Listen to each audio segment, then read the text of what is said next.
Okay, so it's my great privilege and honor to be the moderator of this panel, which is rightly named Institutionalizing Studies of Social Engagement.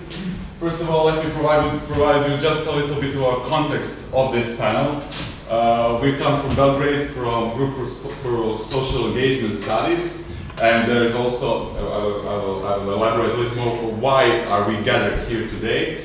Namely, we organize also conferences in Belgrade which are very similar to this one, which try to provide some interdisciplinary insight into various phenomena that we find important today. One of the sort of key points is the term of social engagement, which we try to elaborate a little bit more and further in a special volume that you all got with the program. So today you will have the honor to hear some of the people that wrote those texts that they will elaborate on, and there is also a friend of ours, a friend of the group, and also he is a coordinator of another group which is connected with our group. So there are many groups coordinating, and everything is working just fine. So without further ado, I will give the word to Adriana Sofia. Thank you, Srđan. It's okay. I will begin my presentation with two preliminary references and certain situating. The first reference is to a thematic issue of the journal Philosophy and Society. I think Igor is having one, where there's a longer version of this paper, which also acts as an introduction of a sort to an issue wholly devoted to social engagement. The second reference is to a call for this conference, which states that, and I quote, in the last 30 years, both in political theory and in practice, the role of institutions has been seriously threatened by an ideological struggle against the welfare state and by a growing emphasis on individual responsibility and an individualist ethos, end of quote. So with this view in mind, the Group for Social Engagement Studies also began to develop its reflections on possibilities, scope, and conditions of social engagement. Needless to say, the role of institutions played a central part in that endeavor. As for the aforementioned situating, what needs to be stressed is that all further questions which I will pose in this presentation will need to be seen as being developed now and in a sort of community, thus group-wise. When I'm referring to a community, I'm specifically having in mind an academic community. So from figurative community of scholars who borrow, build and exchange each other's work, regardless of their actual acquaintance, to the more concrete community of idea makers and idea administrators who apply them through policies or politics, to a group of people who, by sharing the same institutions as us, for example, gather their enthusiasm and knowledge and through personal communication develop a common base with aspiration of turning into a field of study. Having said this, I want to make us think, what does engagement stand for? What has been already there in the word itself? Commitment and publicity come to mind first. Engagement seeks a certain kind of publicity, a certain kind of frame which involves others in the guise of other personas or other persons, corporeal or corporate, who witness the pledge or vow. Contracts, enterprises, or betrothals are recognized forms of engagement. They are moreover synonymous with the engagement itself, and all of them require mutuality and a formal promise, the formality of which is assured by the institutionally protected public domain. Commitment is also inscribed into the very fiber of the word. Engagement assumes bodily existence of the engaged, either in the form of a subject who offers her life as a guarantee of good faith, who gauges herself, or in the form of an object, a token of will deposited as a pledge. Originating from gauge, engagement assumes both pawning and challenging, giving security and threatening to take it away. It refers to dedication, determination for a cause, a strong obligation to bind and be bound, or else to a hostile encounter, combat, or conflict. Internal struggle is enshrined in the concept itself, being patently discernible in its etymology. To be engaged means First, to be attracted to, acclaim a cause in order to be committed. Second, to be hired, to be contractually bound, indentured, made liable. Third, to be wed, a binding agreement to hold and protect, and hold and obey unto death. And fourth, to bring troops into conflict, to engage the enemy. But if we move away from the sediments of the words, the struggle does not disappear. We see that when we move from engagement to the engaged, to the bodily presence and the will to engage with, what do the engaged stand for? What are we committed to when we are engaged, and whom do we encounter as the enemy? Apparently, engagement includes choosing sides, being simultaneously for and against, pawning and challenging in concert. Adhering to a cause and dismissing other concurrent causes assumes the existence or the invention of rivaling sides, poles in antagonism. The substantial antagonism seems to be the core of politicality of engagement, and Igor Cvejic is probably going to refute this claim, so it's going to be interesting in a discussion afterwards. We may say that if one is engaged, one cannot not will to be political, and political is here a term that I use in a very broad sense. This is what we find in Sartre's famous equation of speaking and acting in his 1948 engaged literature, the first explicit invocation of public engagement.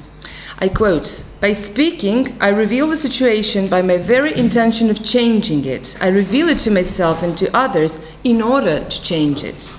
The engaged writer knows that words are action. He knows that to reveal is to change, and that one can reveal only by planning to change. End of quote. The words become political. They act like loaded pistols. One more metaphor by Sartre. One chooses engagement in the sense that one is not at liberty not to choose. Abstinence is also a choice. The substantial antagonism here concerns the politicality of choice, of values we speak of in order to change the situation in which we find ourselves and to which we are bound.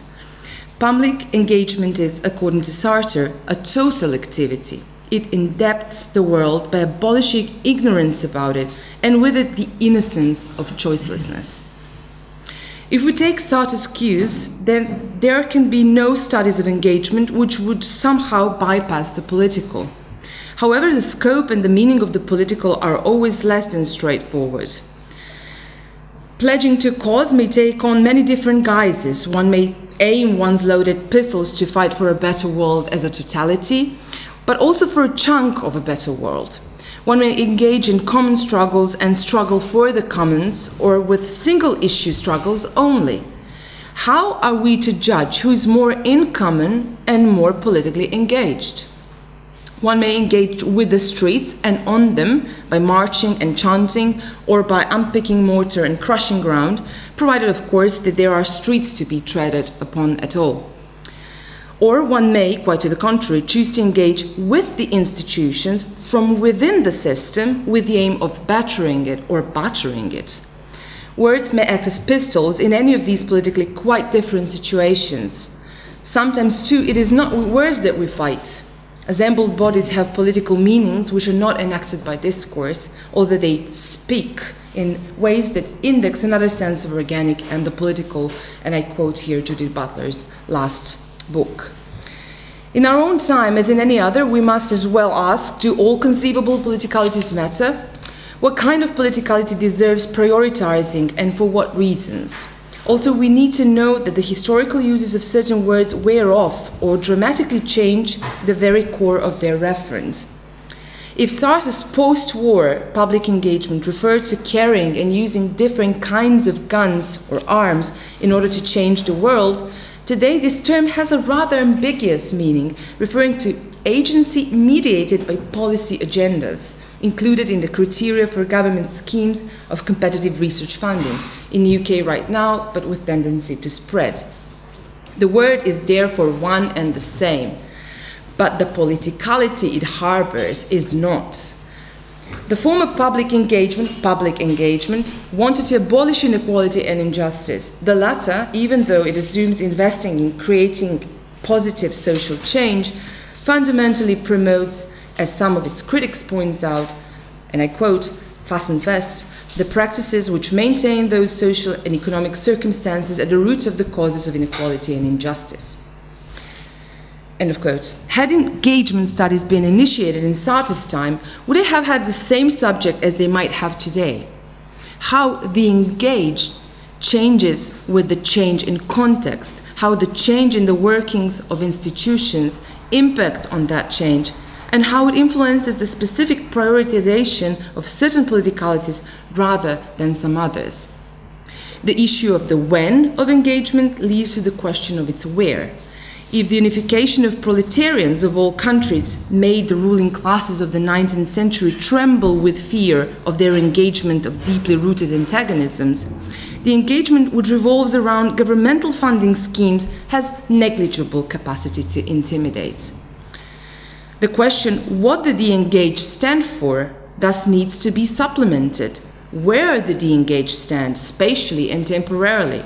Do they stand in the streets, in the parliament, at the pulpit, in the factory? Do they appear as talking heads, as keynote speakers, as experts, or as modern-day troubadours? How do we understand each and any of these guises, and how do they, in such guises, impact on institutional structuring? Additionally, we must ask in what parts of the world do they have the chance and the right to appear, and how do limits, linguistic, national, racial, gender, etc., to their appearance condition their relevance for their engagement? The issue of where also relates to the issue of inside or outside, and to the issue of capacities to be and remain outside, where outside remains an almost entirely positive designation, referring to non-corruptedness, unorthodoxy, powerful powerlessness. This again takes us back to the question of institutions and the profound and very progressive academic distrust in their reforming, even more revolutionizing capacities. My final thoughts turn to the issue of academic setting, in which we all work more or less directly and in which almost any type of studies, including those of engagement, is now being produced. What are we when we study engagement? Are we intellectuals? And this also opens floor for Gazella's contribution. Those who have and use the intellect to pronounce and announce desirable ways of acting to some others, all too immersed in mundane activities? Are we inadvertently reintroducing ancient divisions between theorists, those who look from afar, who have the privilege of distance, and the doers who fight battles on the ground, giving us food for thought with which to engage? If we say that engagement is always implicated with the political, and that's what I said, does it mean that we may also wish to engage with real politics in order to actually mold the world we envision according to our best vision? Finally, can we abstain from engaging and be content with a kind of Lyothardian postmodern philosophical politics? A passive individual act of resistance to dominant political theories, doctrines, ideologies and myths, and to legitimate forms of intellectual political engagement that strives to actualize them. This presentation is obviously a rather elaborate collection of questions for which no resolute answers were meant to be given. These questions may be understood as a precondition for any serious involvement with engagement, how we engage, when we engage, for what reasons and with what aims in mind. So these questions are also fundamental, in my view, if you wish to understand institutions, their contemporary failings and their future improvements or even radical restoration. Thank you.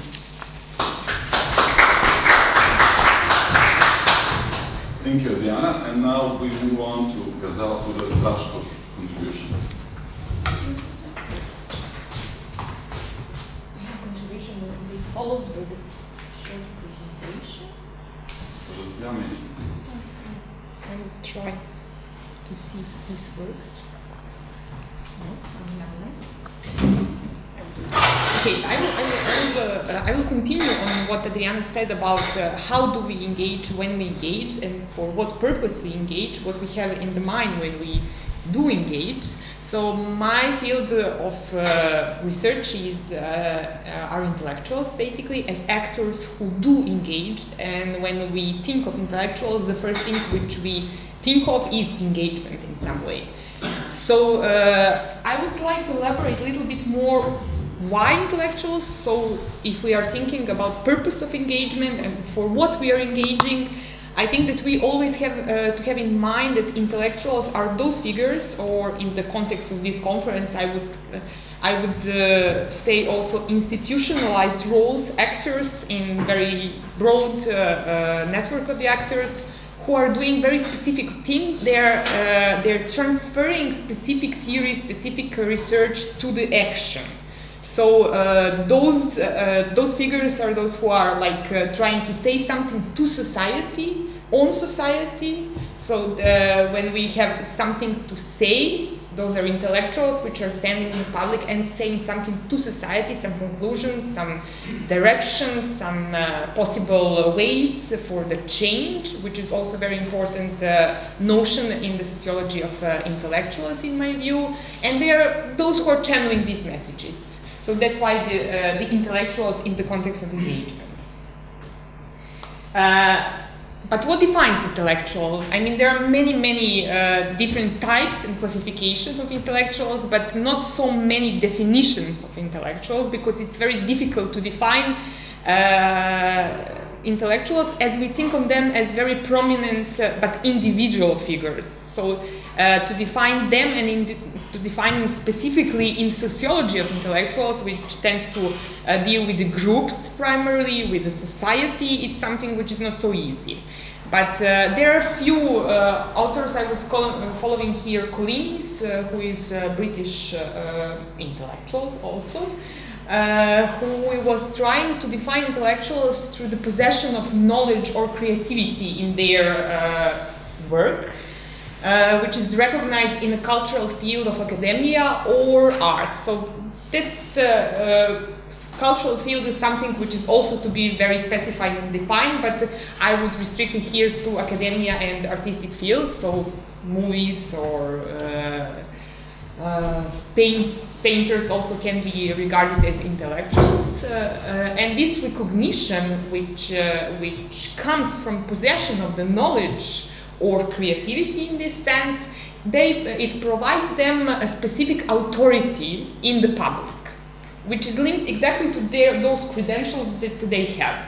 And this authority is actually the thing which gives them some kind of power to engage in the public. So engagement in this sense is always connected to intellectuals, and I strongly disagree with all those notions or theories who are trying to define public intellectuals, because I think it's not possible to be private intellectuals. So intellectuals is simply always public intellectual.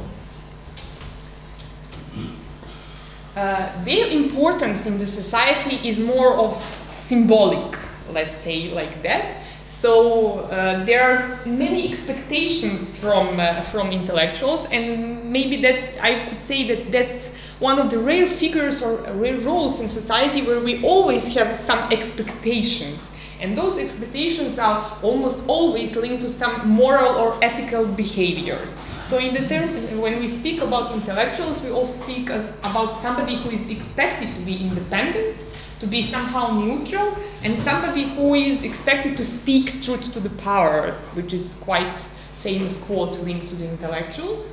But they are also expected to be contra existing order, contra existing political system, contra dominant political elite, to engage contra something. And they are somehow, in all those expectations, we can see expectation that they are some kind of elite who will define where the society should head to.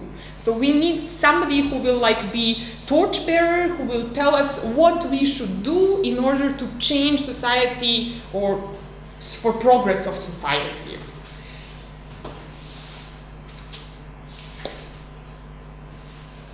I observe intellectuals as loose elite network within society. So it's elite because they have certain power, they have certain resources, that those resources come from the knowledge or creativity, which I mentioned in the beginning, which gives them certain authority, as I already said, and in that way it gives them certain power, so they are somehow, I consider them as elite. That authority simply enables them to be heard in society instead of somebody else. If you go out in media and say something as somebody who is, let's say, ordinary person, you will be not listen as much as you are somebody who is considered as intellectual. So your word has some specific meaning which somehow makes you elite. It's loose because they are not in strict form, they are not social groups. So they don't have their group consciousness, they don't have their group interest in most of the cases. They are very loose network, and they are network because since I don't consider them as a strictly group, but I consider that they are all interconnected in the social field somehow. So influence or action of one influence action of another in some way. So they are somehow connected among them, and that's why I define them as a network. And it's a network because there is no single power, center power relation. So there is no there is no clear hierarchy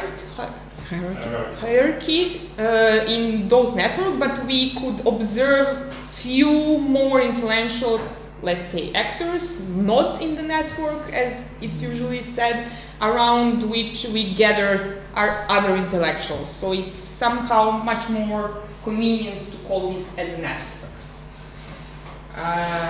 I'm deeply interested in influence, which is some manifestation of power, in my opinion, as a theme. And I think that when we observe intellectuals, we need to differentiate between the influence of ideas, which is always connected to intellectuals, but it's very difficult to observe what is the influence of ideas if you're observing contemporary intellectuals. So we can say what was the influence of Nietzsche, of Hegel, of even Parsons, let's say, or somebody who was living like 50 or 100 years ago, but it's very difficult to measure the influence when you are discussing about contemporary intellectuals. So how would you say? There are some ways, of course, but in this point, I think we need to establish another model of measuring not ideas, but concrete intellectual influence.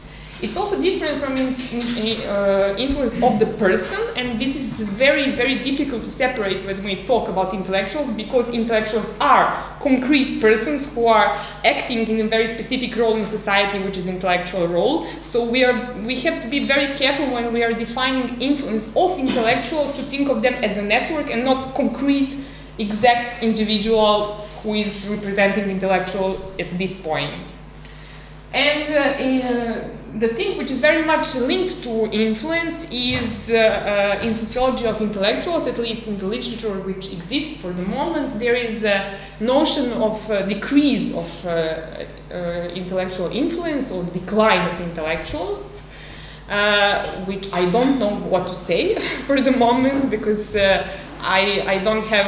I would like to build an empirical model which I would like to test and to see if there is influence in the first place, and then to see if there is decline or not of the influence which is claimed.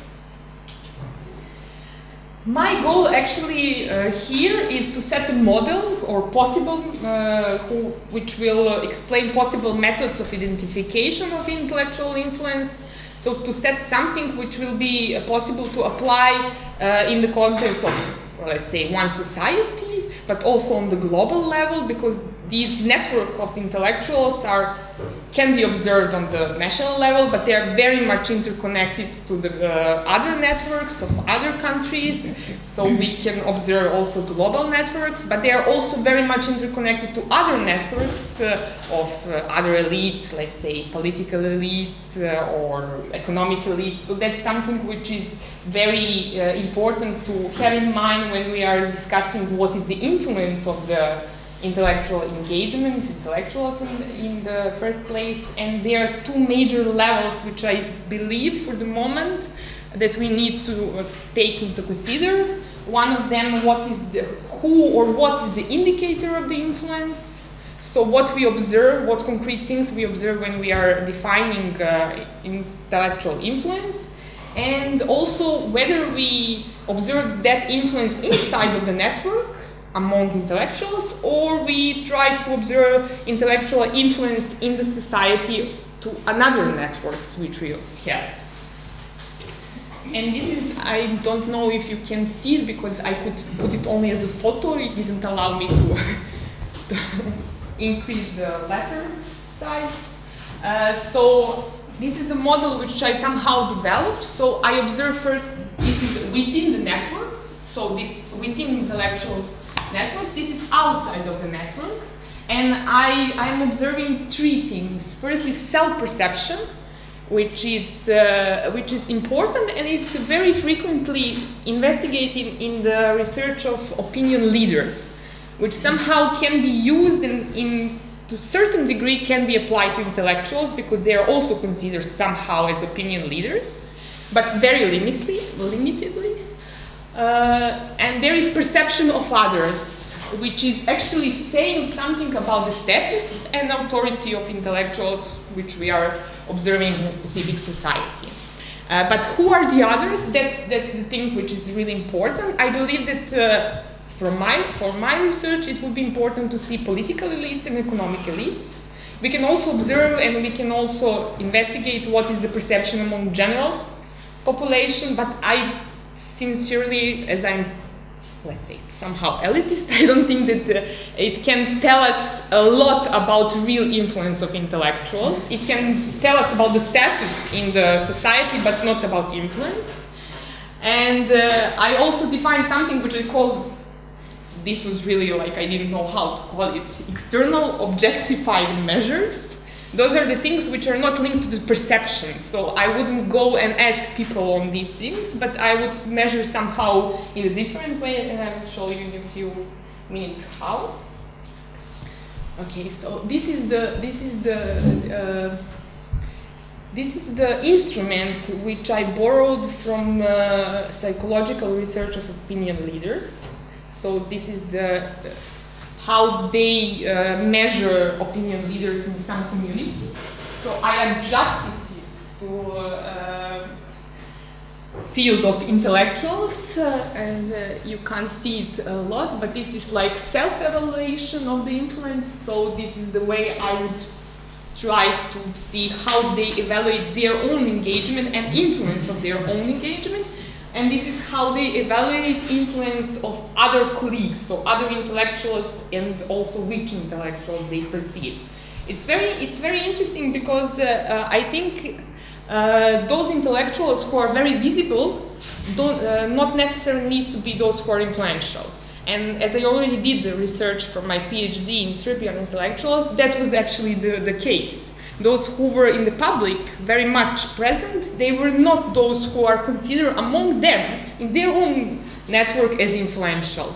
There were two persons, I mean, people who are coming from Serbia, they know there was Zlatin Kaperović and Dobrica Ćosić who were considered as top influential intellectuals, but they were not present in the public as so frequently as others. And this is something which I named as external objectified measures. I think this is also important because it can show us from some other perspective what is the status of intellectuals, which is some indicator of the influence. And there is appearance in social media, and I was using some applications for Twitter, and I found that Paul Krugman, for example, has a reach of almost 1.5 million Twitter users. While Jan Zorifakis, this was done a few months ago, so I expected he will be really like popular because he was very much in media all the time, and he was due to political engagement, he was very much present, but it's twice less as Paul Krugman.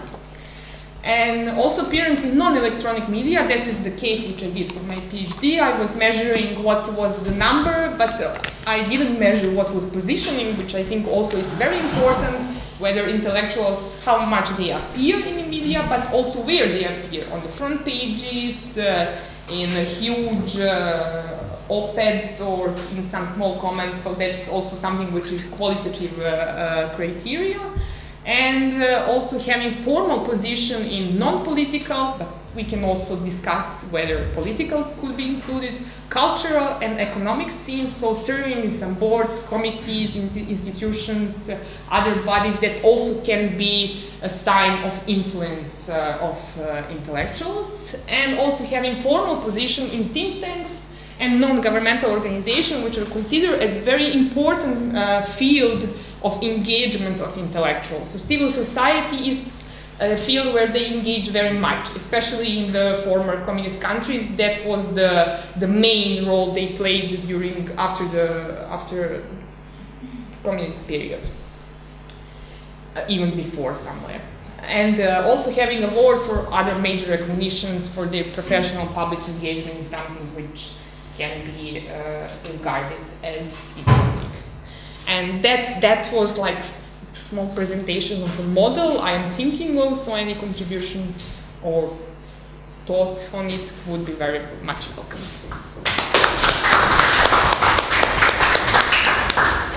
Thank you, Isabella.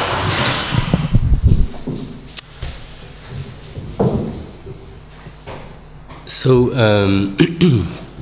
I'll try to be brief.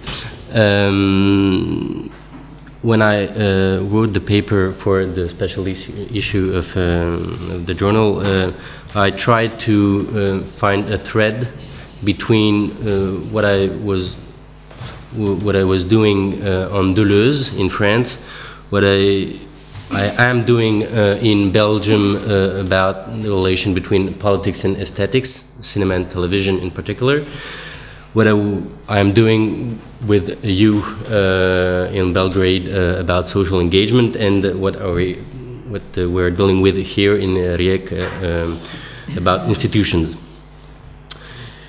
My presentation has 3 segments.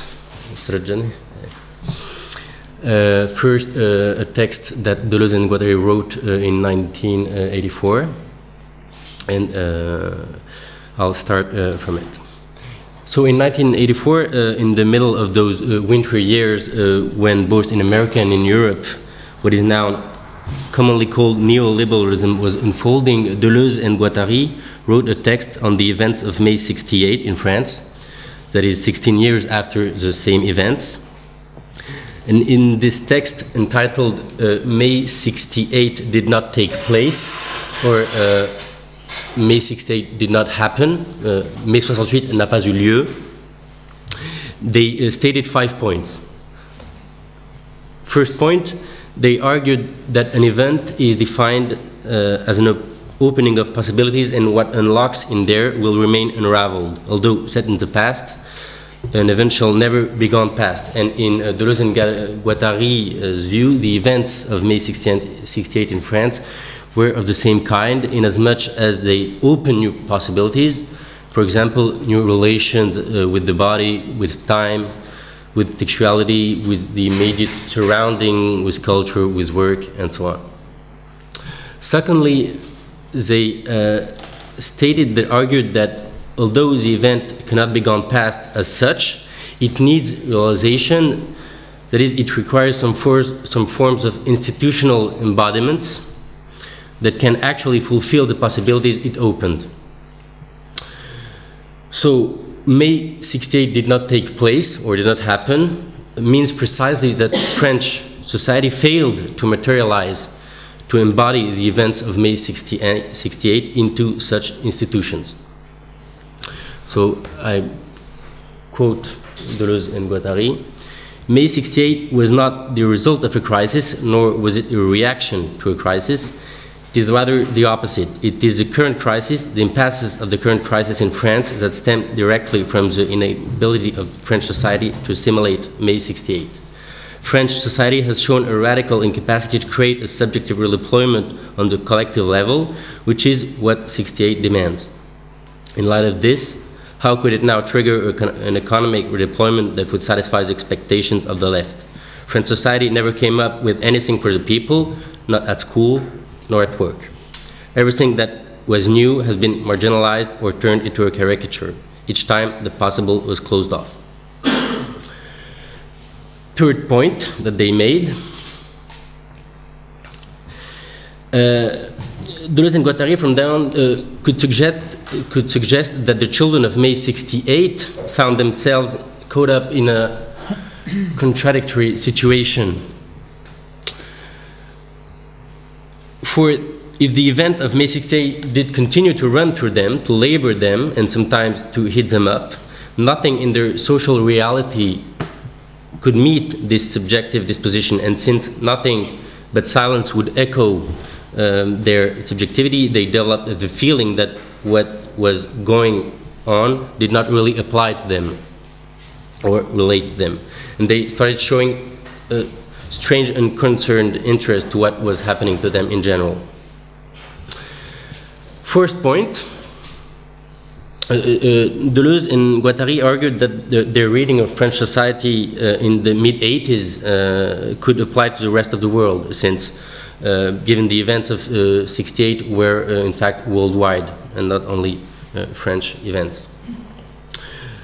I quote, "This is true of the entire world. What we institutionalize is in unemployment, in retirement, or in school, are controlled situations of abandonment, for which the handicapped are the model.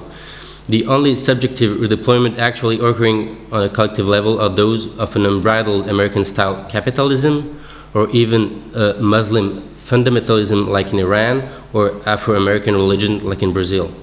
They are reversed figures of a new orthodoxy. One should add here European neo-papism.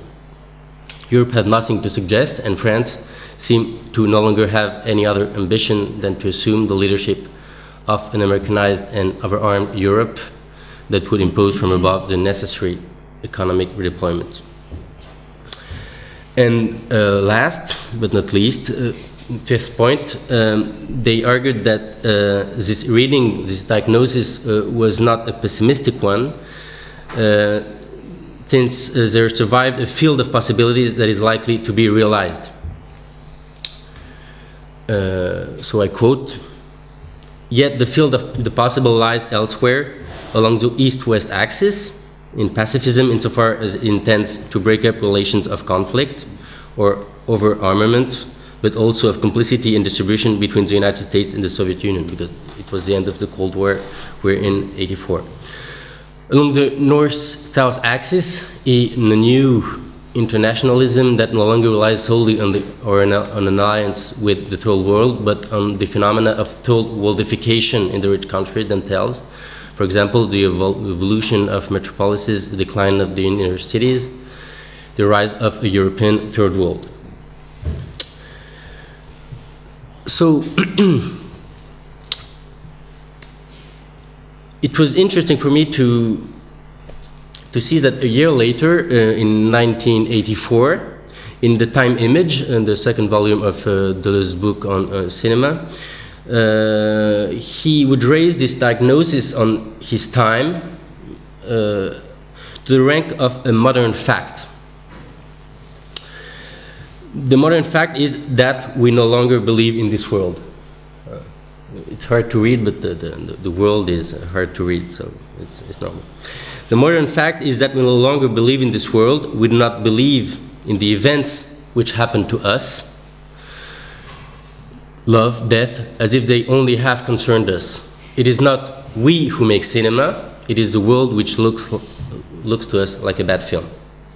And the following year, in 1986, in an introduction to a book, to the book of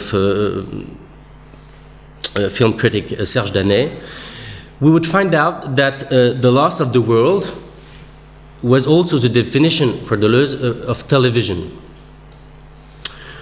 The world is lost, the world itself turns to film, any film at all, and this is what television amounts to. I quote, "This is what television amounts to, the world turning to any film at all. And as you say here, nothing happening to human beings anymore, but everything happening only to images. That's just what television amounts to, the whole world turning to film." And of course, for me, it's not insignificant that this diagnosis on the current situation was indeed formulated in the text engaging both political philosophy and aesthetics, dealing with the two major mass media in the 20th century, that is cinema and television. Or not believing in this world is definitely a subjective disposition, or current subjective disposition. Yet this disposition proceeds from a new form of social restraint, from new forms of power, which have a direct effect on the way we perceive and feel, which shape postures, attitudes, perception, expectations. Well, now audiovisual mass media are those that primarily work this way to fashion and chisel individuals that are adapted to the social standards. And it is down to television to play the part of this inner relationship between, on the one hand, the proliferation of cliches in which a world becomes a bad film, and on the other hand, the function of social engineering, both being closely linked together so that people's reactions and responses are pre-tuned to the social demands. This is incidentally Deleuze's second definition of television, the form in which the new powers of control become immediate and direct.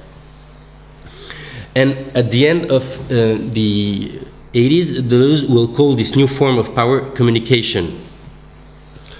What defines communication is the transmission of information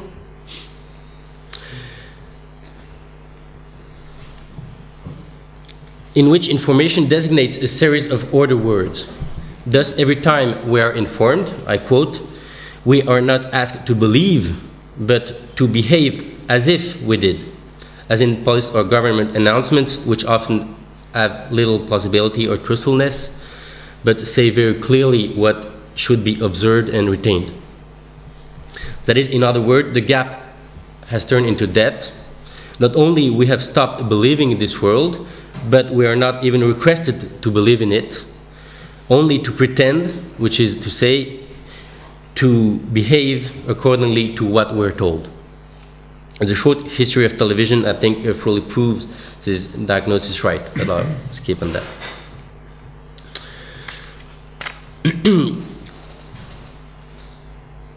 The study of a social consensus in which television is yet again a privileged mechanism.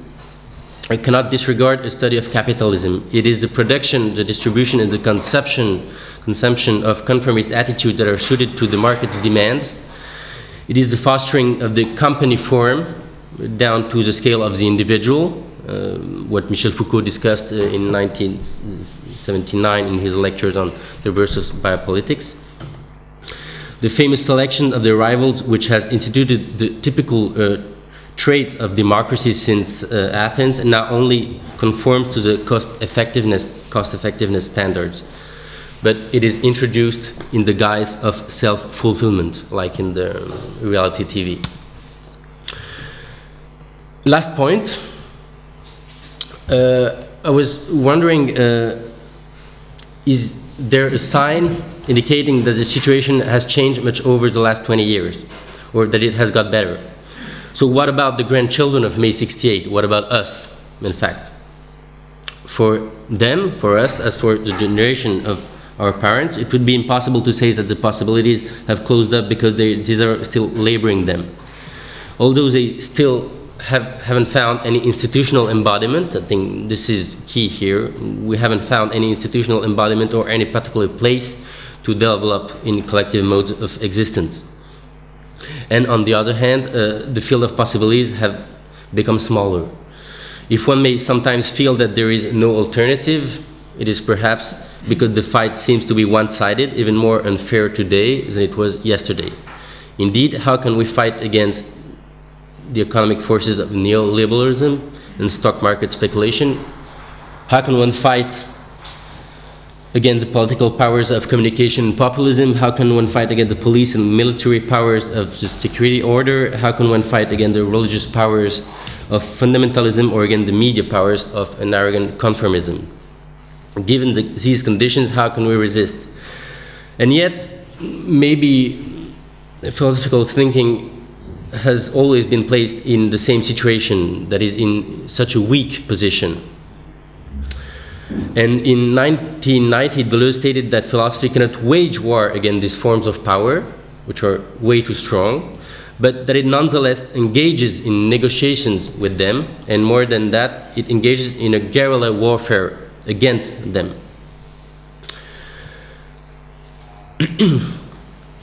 But what could this option really mean? Engaging in negotiations, but without communicating.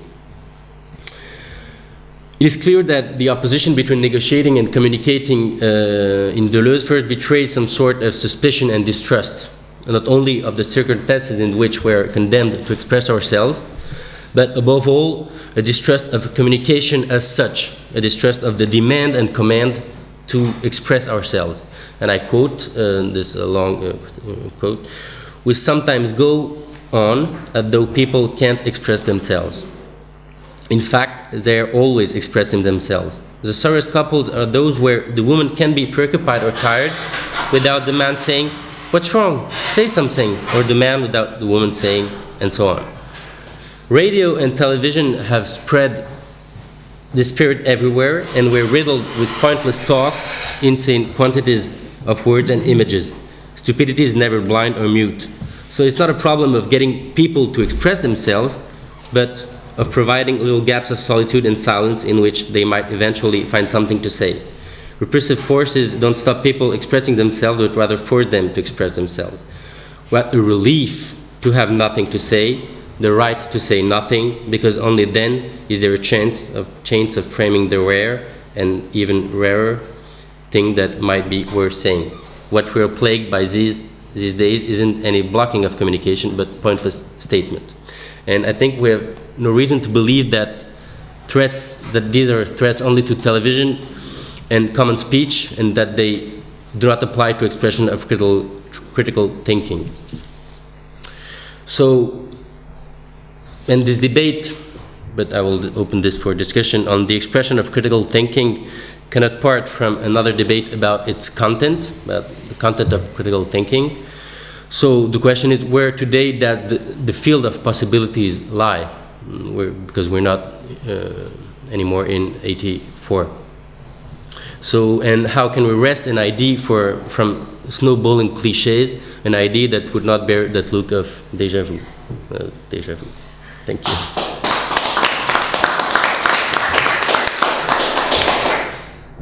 Thank you.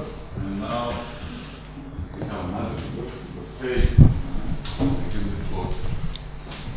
Thank you, Srijan.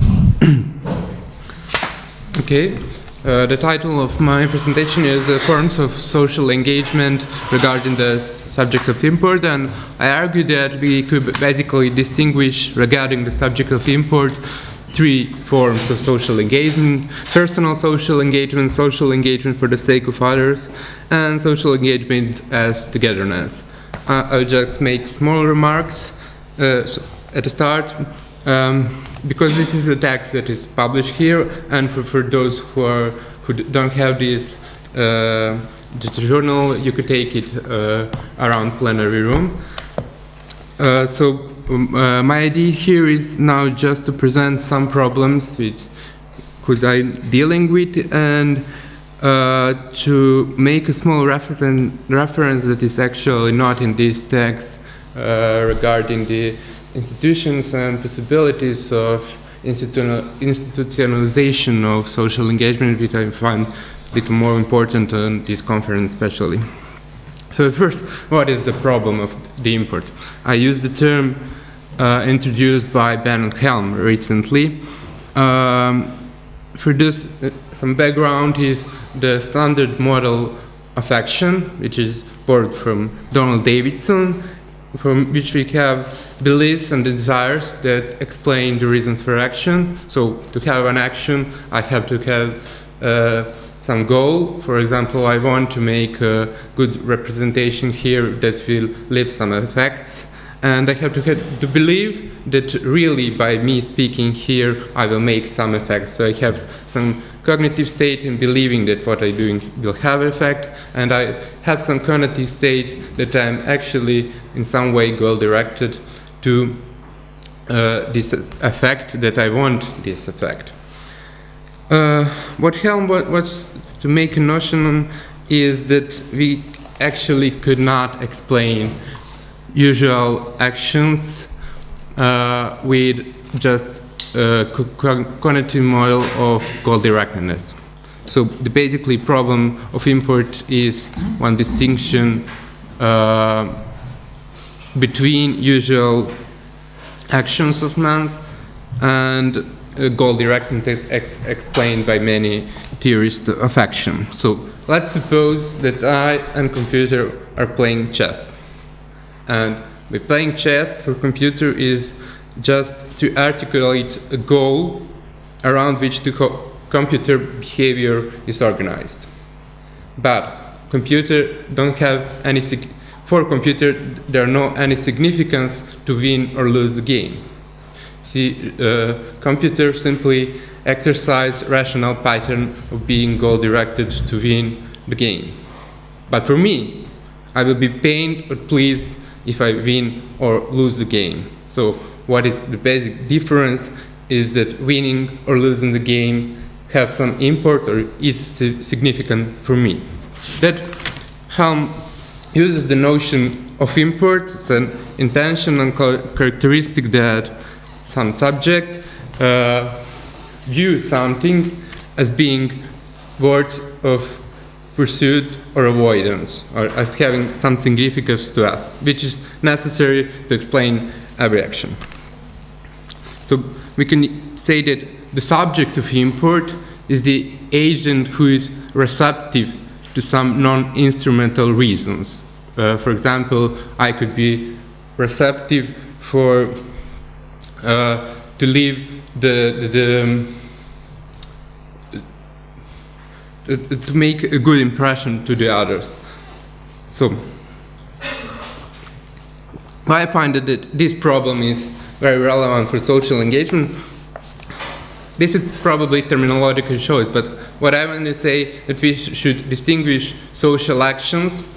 There are many of them that are taken, for example, just to get paid or part of administrative businesses or obligations that doesn't have import for me. For example, if I go to the post and doing something, or I'm working in making weapons for someone, I probably doesn't have any import for the goals of this action. I get paid, I don't know where it leads, so I wanted to distinguish just these social actions for social actions when there is the agent of these actions is receptive to the objects of actions.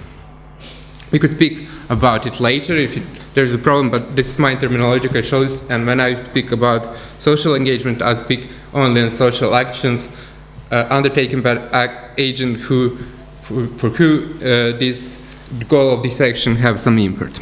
So, by retained personal social engagement, I refer then to those social activities in which import of the action is relative only to a single evaluative perspective. That simply means that one individual is receptive to the goal of this action. But I wanted to use this conception of personal social engagement intentionally to, in some negative context, to distinguish it later from engagement for the sake of others and social engagement as togetherness. What is important that personal social engagement and other forms of engagement are not specifically distinction in goal directedness. For example, goal of my personal social engagement could be a public goal. I could have personal import for making the good for society, or I could have personal, from single evaluative perspective, the goal to make communist society, to make social justice, and so on. This is all by my distinction and distinction regarding the subject of the import, personal social engagement.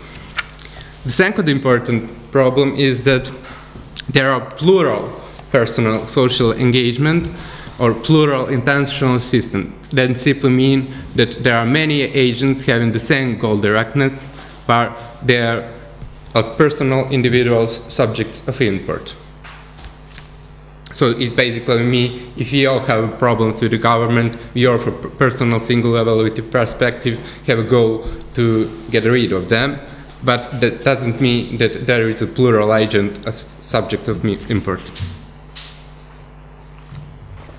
And this notion is widely known as distinction between I intentions and matching of individual I intentions and between we intentions. So, to explain, I used also the notions from Bernhelm to explain distinction between personal goal directness and personal subject of import and the action taken for the sake of others. I will introduce just shortly some problems that came from theories of emotion and explaining the intentionality of emotions.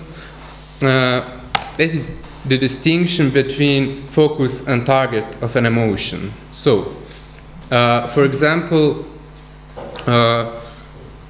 if I'm thirsty, I have my thirstiness as my focus, but the target of it is water that will help me.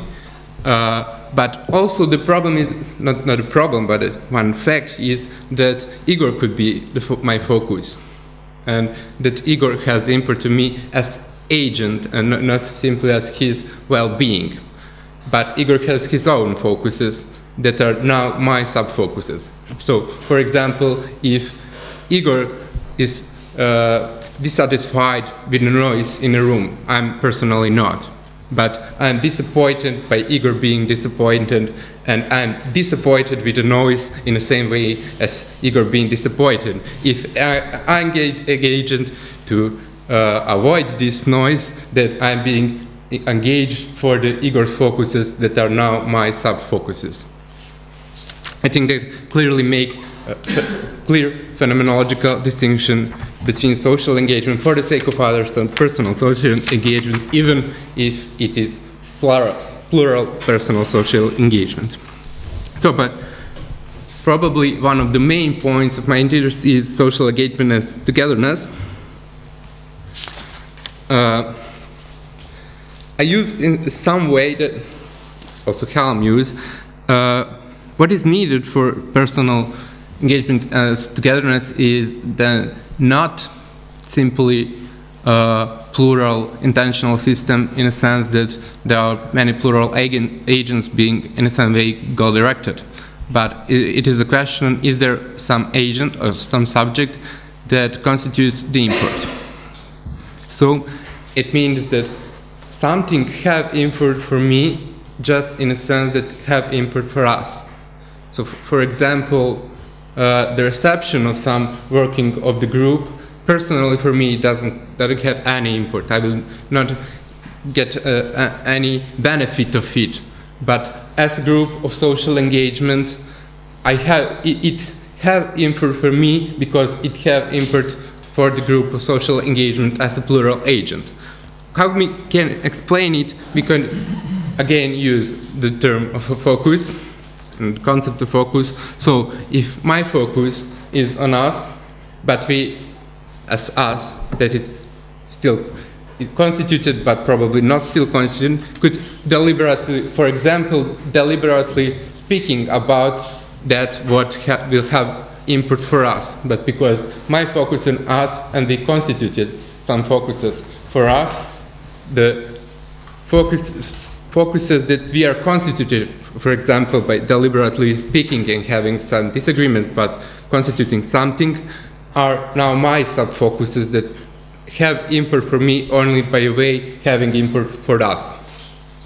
It could be then argued that this position is problematic because I have to have focus on us before there is us, but if there are no us, how I can focus on us.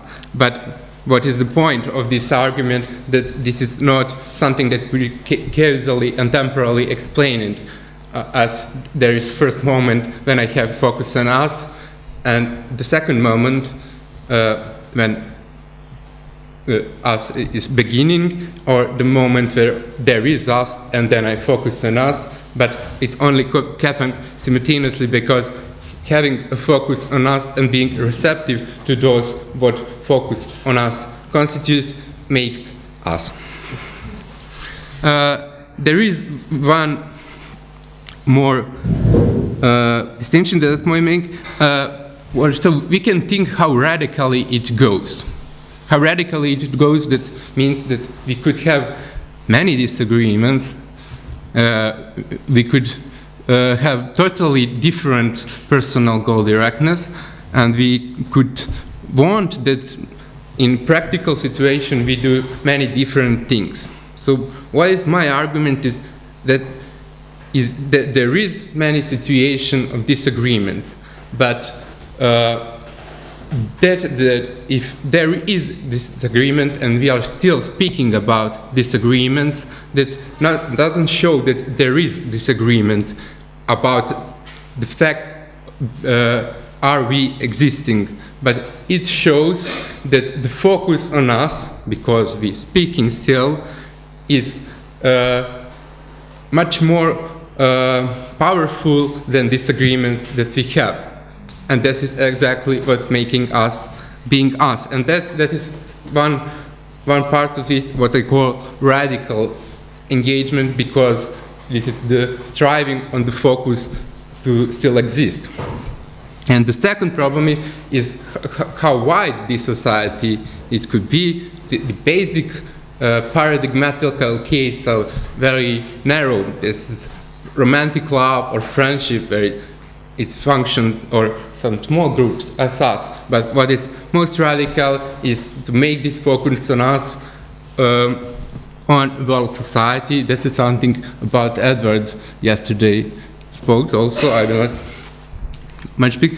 And the small reference in 1 minute about the institutions, part of it what Hal makes is a little critique of Margaret Gilbert, of his theory of joint commitments. So what is the difference is that on Gilbert's theory, the ontological primarity of some kind, she, as far as I know, doesn't explicitly speak about social institution, but because on her idea, it has to be some obligation that are constituted and then go from this joint commitment to the individuals. But on Helm theory, there are no strict ontological primacy of some, I would say, social institution to the us, because plural agent is something that is constituted only on focusing on us and constant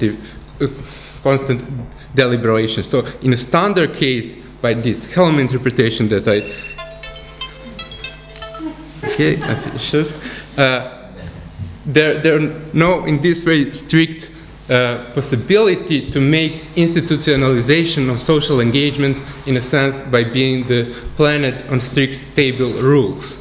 But if it is still social engagement and not making of institutions, it had to be constant deliberation about rules we are speaking about. So thank you.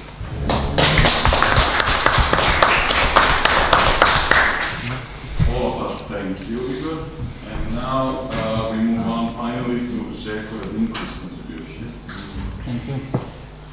I want to say a few words about the Habermas, so-called Habermas-Gadamer debate, which was led during the 1960s, and which is, I think, and I suppose, paradigmatic for this discussion.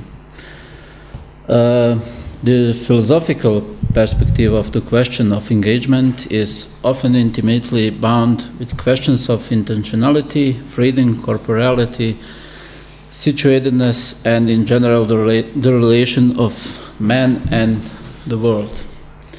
Indeed, first of all, in phenomenological and hermeneutical discussions, man is considered to exist if and when his constitutive moment is in relation to the world as the horizon of his own possibilities.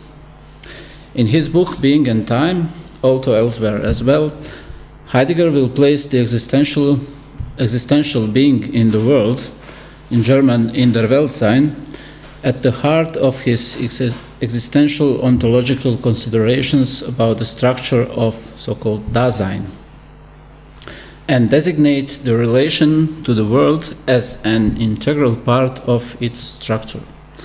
As such, Dasein does not relate to the world contingently, that is, as if this relation could also potentially not be present, but is rather ontologically determined by its worldliness.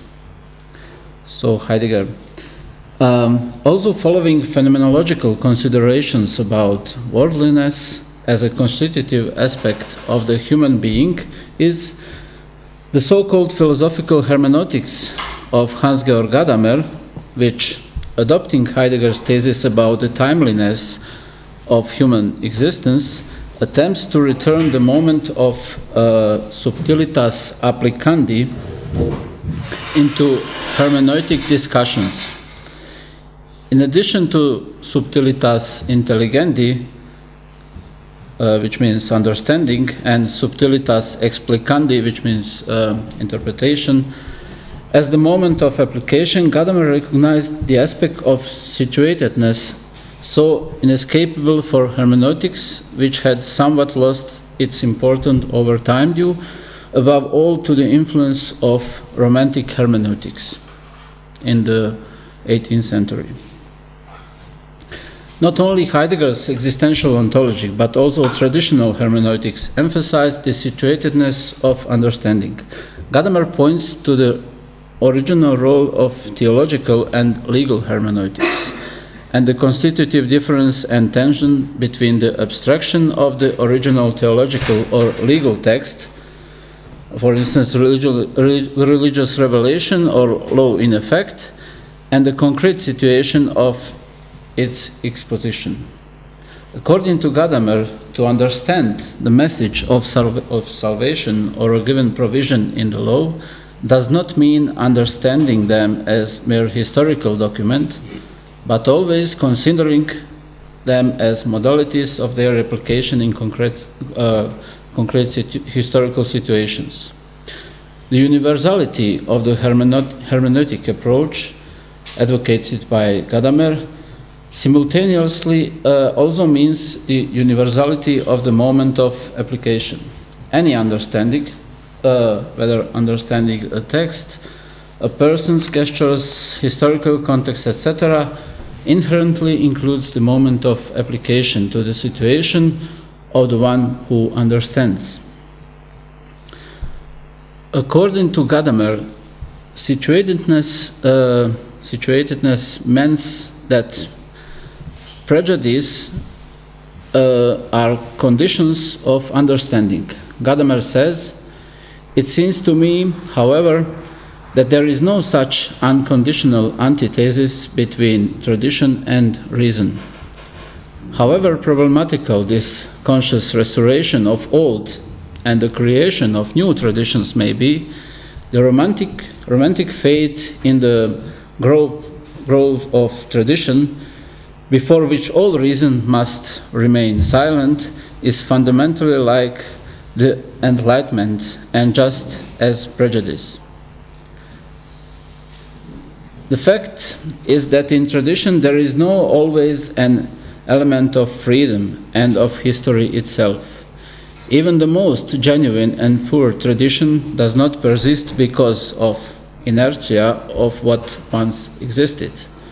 It needs to be affirmed, embraced, cultivated. It is essentially preservation, and it is active in all historical change.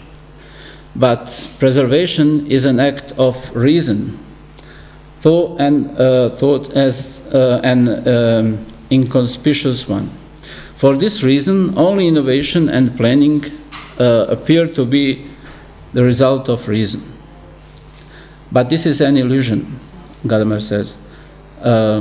Even where life changes violently, as in ages of revolution, far more of old is preserved in the supposed transformation of everything that anyone knows, and it combines with the new to create a new value. At any rate, preservation is as much a freely chosen action as our revolution. That is why both the Enlightenment's critique of tradition and the Romantic rehabilitation of it lag behind their true historical being. That is what Gadamer says about it. Gadamer's positive conception of prejudice as prejudgment is connected with several ideas in his approach to hermeneutics. The way in which our prejudgments open us to the matter at issue in such a way that those prejudgments are themselves capable of being revised exhibits the character of the Gadamerian conception of prejudgment and its role in understanding as itself constituting a version of hermeneutical circle. The hermeneutical priority Gadamer assigns to prejudgment is also tied to Gadamer's emphasis to the priority of the question in the structure of understanding. The latter emphasis being something Gadamer takes both from Platonic dialectic and also in Truth and Method from the work of Collingwood. Moreover, the indispensable role of prejudgment in understanding connects directly with Gadamer's rethinking of the traditional concept of hermeneutics as necessarily involving not merely explication but also application.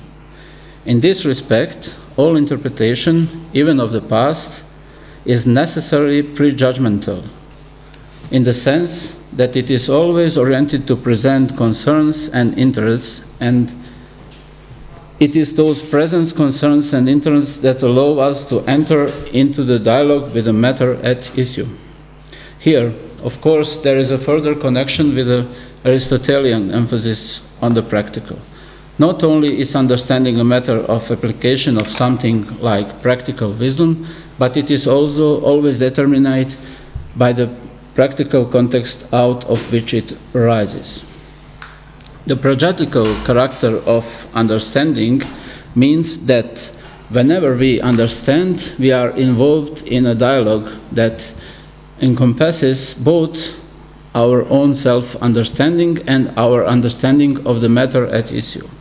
In the dialogue of understanding, our prejudices came to the fore, both inasmuch as they play a crucial role in opening up what is to be understood, and inasmuch as they themselves became evident in the process. As our prejudices thereby became apparent to us, so they can also become the focus of questioning in their own turn. Criticizing this universalistic approach of Gadamer's philosophical hermeneutics, Jürgen Habermas underscores his reservation regarding universal hermeneutic consciousness. Namely, this encompassing radical historical levels out and reduce precisely the reflexive moment of understanding, and that means method. And according to Habermas, in so doing, is not able to overtake systematically this distorted communication. Thus, Habermas points to the at least provisional, pragmatically established necessity of a position of reflection in relation to Gadamerian so-called event of understanding or happening of understanding. According to Habermas, so-called enlightenment hermeneutics, whose tasks consist of revealing and presenting the pathologically and ideologically conditioned pseudo-communication, which appears in the form of false consensus and fake normalcy, must, in addition to insights into the historicity of understanding, also integrate into itself the so-called meta-hermeneutical knowledge concerning the conditions which make systematically distorted communication possible. That was Habermas says about it. On tradition as the sphere of potentially false consensus and fake normalcy, Habermas says, tradition as the medium in which languages propagate themselves take place as translation, namely as the bridging of distances between generations. The process of socialization through which the individual grows into his language is the smallest unity of the process of tradition. With the first fundamental rules of language, the child learns not only the conditions of possible consensus, but at the same time the conditions of possible interpretation of these rules, which permit him to overcome and thereby also to express distance. Wittgenstein, for instance, sees language practice as the reproduction of fixed patterns, as if socialized individuals were subsumed under a total system composed of language and activities. This is a positivist outlook. But Habermas is also saying, in distinction to Gadamer, that reason is transcendent over language. Hermeneutics mistrust any mediatizing of ordinary language and refuse to step out of their dimension. Linguistic practice has a tendency of self-transcendence embedded in it, of which hermeneutics makes use. Gadamer has used hermeneutical insight into the prejudicial structure of understanding to rehabilitate prejudice. He sees no antithesis, as I said, between authority and reason. Allow me the last observation to this problematic. When speaking of hermeneutics of engagement, we are speaking about conditions of application with regard to the historicity of the process of understanding. A special place in the framework of this problem belongs to the tensions between inevitably of historically, conditionally of understanding and considerations of the possibility of reflection and methodological approach that would preserve within them the possibility of emancipation from the very same historicity. Thank you.